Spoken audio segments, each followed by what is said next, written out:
take a brief moment here to talk about spectroscopy. So remember, because these have carbonyls, there's going to be a sharp peak around 1700. That can fluctuate to up to 1715 reciprocal centimeters. If you have the aldehyde, the H of the CHO has peaks at 2750 and 2850. So it's this hydrogen that shows up at that position. And that's a characteristic peak that we typically see with aldehydes. Now when we talk about the proton NMR here, so this is the 1H NMR of aldehydes and ketones, we see that that follows the basic patterns of just your normal proton spectroscopy. So here, integration, so I'll just label that I. You have 3 H's at this position, so right, there's a integration of 3. That's a CH3 next to a CH2, so N plus 1 gives us a triplet.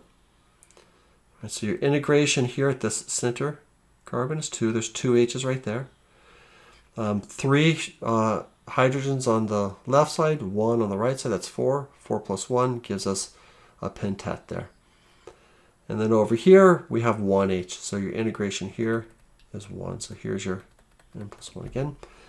And in this, in theory, should be a triplet because it's next to 2 H's, right? So N plus 1 in theory should be a triplet. But sometimes this triplet is not seen because the coupling constant, the J value, is so small. So sometimes what you actually see is something that just kind of looks real tight together, kind of like that.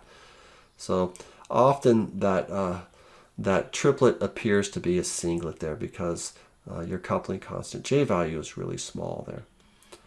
Now in terms of the ketone, it follows the same pattern. So down here you have an integration equal to 3 because there's 3 H's there.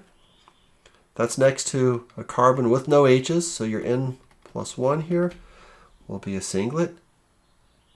That carbon has 2 H's. It's next to 3, so N plus 1 gives you 4, a quartet. And then here you have an integration equal to 3, and a neighboring of 2, 2 plus 1 is your triplet there. So there'll be a couple problems that are assigned as we look at the spectroscopy for aldehydes and ketones in this chapter. So just a little refresher for you.